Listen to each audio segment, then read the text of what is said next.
This is Mac OS Ken. Security protections and failures, good news, bad news for Samsung, and Apple practically buys a startup. It is Thursday, the 21st of May, 2026. I'm Ken Ray, and this is news from Mac OS Ken, brought to you by yours truly and sponsored by NordLayer, a toggle-ready network security platform built for today's business. Get savings on top of savings with offer code macOSKen-10-NordLayer at nordlayer.com/macOSKen. This show is also supported by people like you, patrons through Patreon. Find out more and add your support at patreon.com/macOSKen.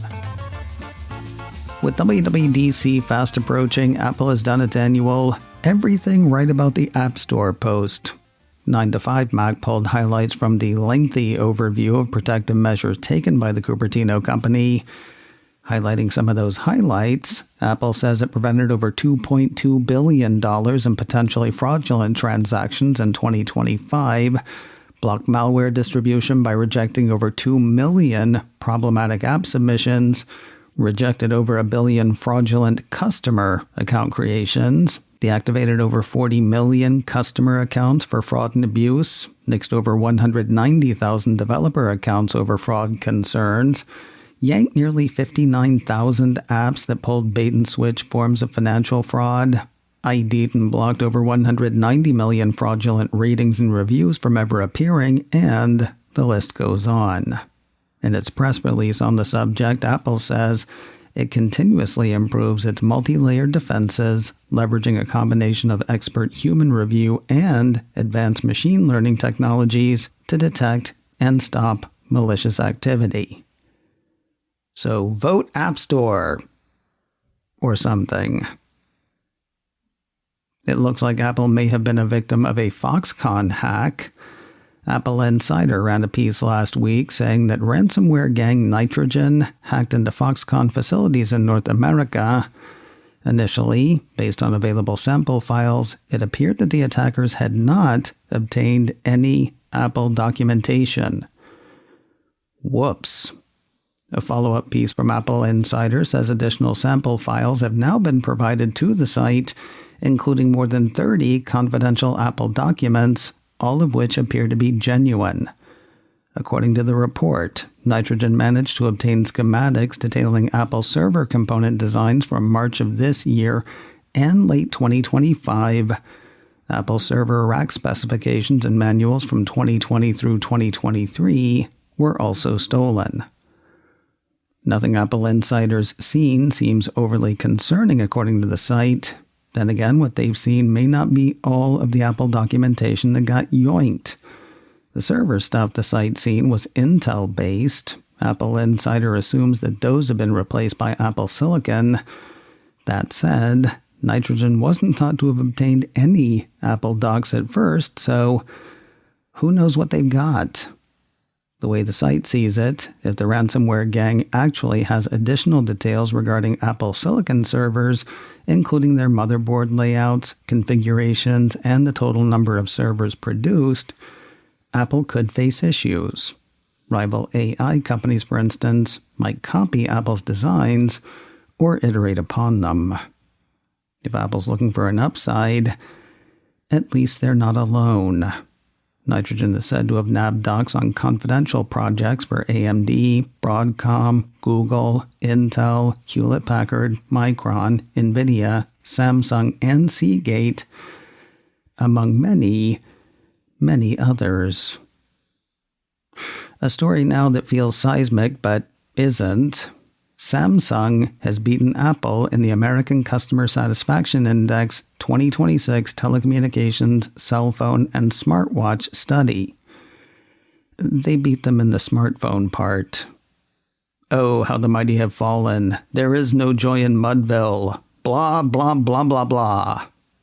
Samsung this year got a score of 81, according to a piece from Mac Rumors. Apple got a score of 80. Last year, the two companies were tied, so not seismic. Now, I have no doubt the numbers hold for the people quizzed. I kind of wonder about the makeup of those people, though. Not, are they okay in the head, but who are they? MacRumors says the study is based on 26,963 completed surveys with customers contacted via email between April of 2025 and March of 2026. So possibly the biggest surprise of this whole story, people respond to those? According to the survey findings, according to MacRumors, for the cell phone industry, the highest rated customer experience metrics are the fundamental functions of making phone calls and sending text messages, both scoring 86. AI feature performance debuts at 85, nearly matching those top table stakes interactions, suggesting that AI is moving from novelty to practical utility for many customers. See, that to me is where it gets weird. I mean, after people respond to the email, that AI score of 85 comes on the heels of the CNET survey we heard about last week that had only 12% of respondents saying AI functionality is a thing for which they would upgrade. I don't get it. Turning to phones and form factors, the report says Samsung's latest Galaxy S series leads at 84. That's followed by new iPhones at 82. Flagship phones from Google scored 80 in the survey. Flagships have an average score of 82. Legacy phones score 76. And here's another fun one. Foldables score a 72. In foldables, Samsung leads with a score of 80. Google's next with a 72. Motorola is third with a score of 70. MacRumors has the surveyors pointing out that foldable owners are 3 times as likely to complain as non-foldable owners. That said, they see a possible shift in those dynamics when Apple intros its foldable, expected by most this fall. Bad news for Samsung to compound the disaster that is Ragnarok. The piece from Engadget says about 48,000 of Samsung's workers in South Korea are expected to walk off the job today. A month ago, TechCrunch ran a piece saying that tens of thousands of Samsung Electronics workers signaled their intention a month ago to hold an 18-day strike next month, which is now this month. The piece said the workers' union wanted Samsung to scrap its performance bonus cap and redirect 15% of its operating profit directly to its workers. Sounds like a big ask, except for the part where rival chip maker SK Hynix is reportedly expected to pay average bonuses of roughly $400,000 US per person to its 35,000 employees early next year. So here we are, a month later, with the two sides agreeing on almost everything. According to Engadget, the company and its largest labor union had been in negotiations, and union leader Choi Sung-ho said his organization had accepted the final proposal presented by a government mediator. However, the strike is pushing through after the parties failed to reach an agreement on one important issue: bonuses. Most of the workers going on strike belong to the company's memory division, according to the report. Lest we forget, the world's having a bit of memory trouble these days. Samsung says it'll talk to the union up to the final moment. At the same time, the company has called the union demands unacceptable.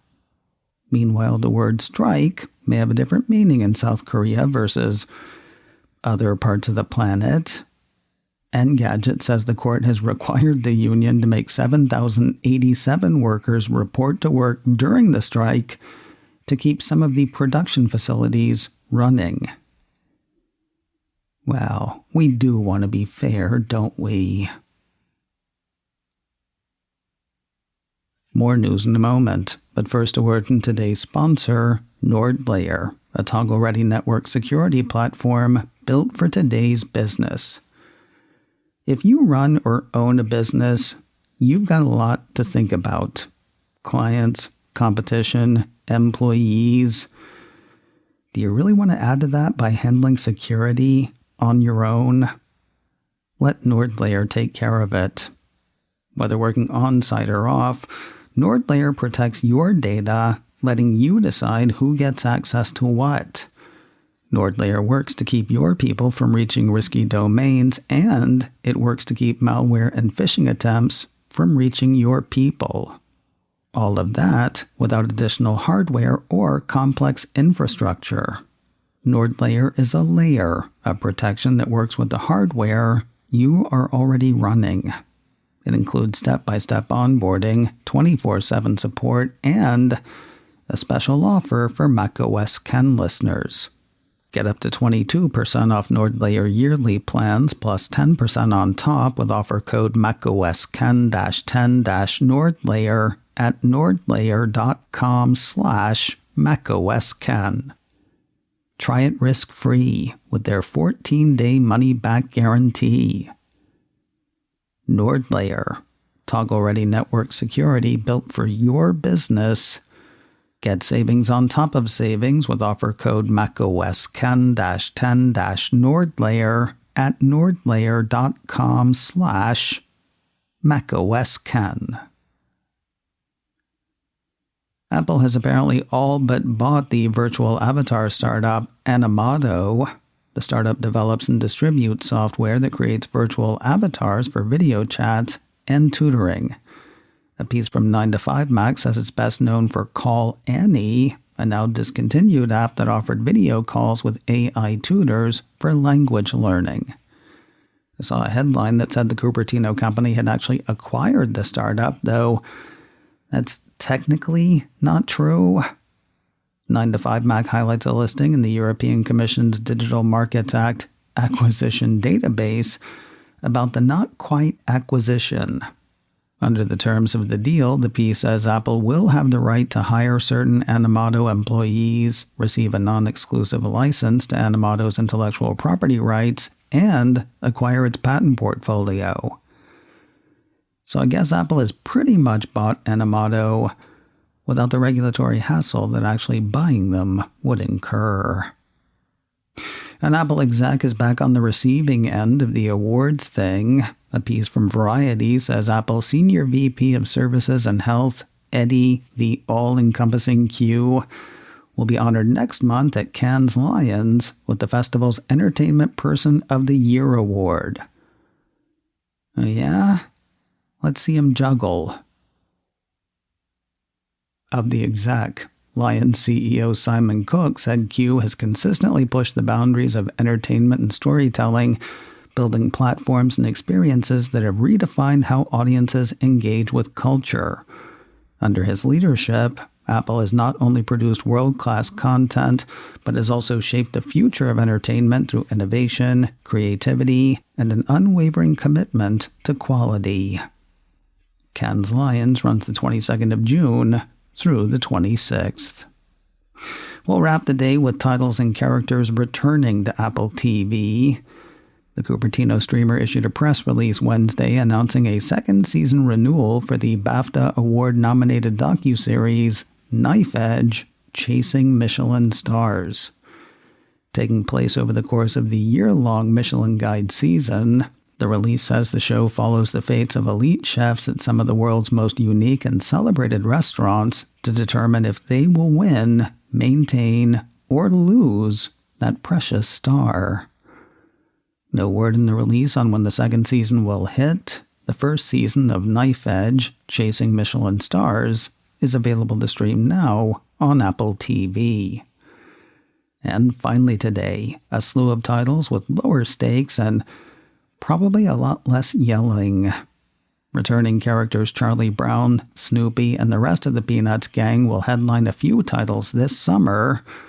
Apple TV issued a press release earlier this week that had Apple announcing a second season premiere for Camp Snoopy, as well as the special Snoopy Presents There's No Place Like Home Snoopy.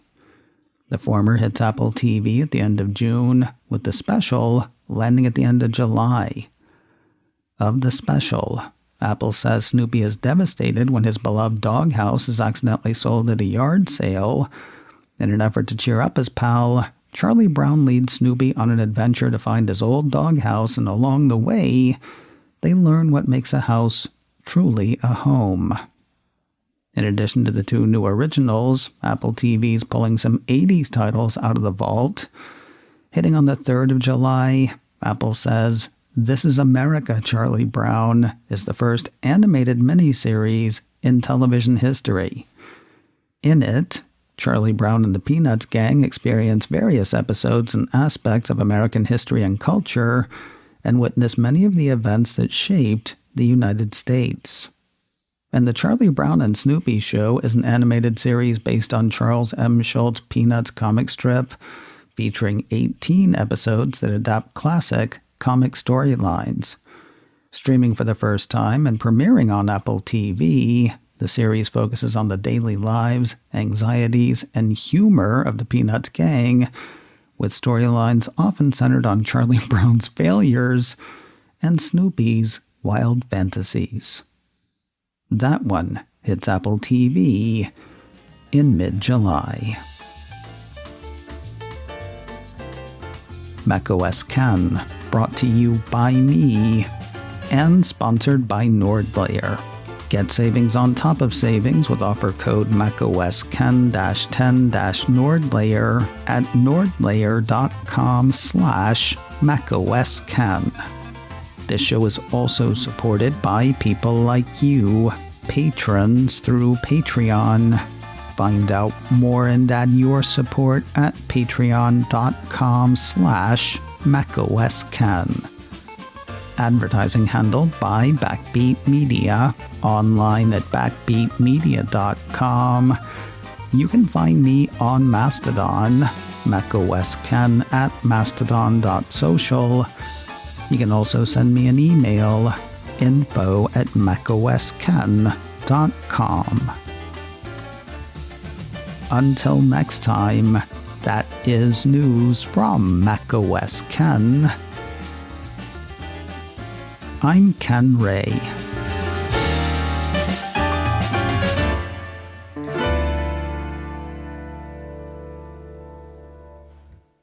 And Jesus wept, for there were no more worlds to conquer.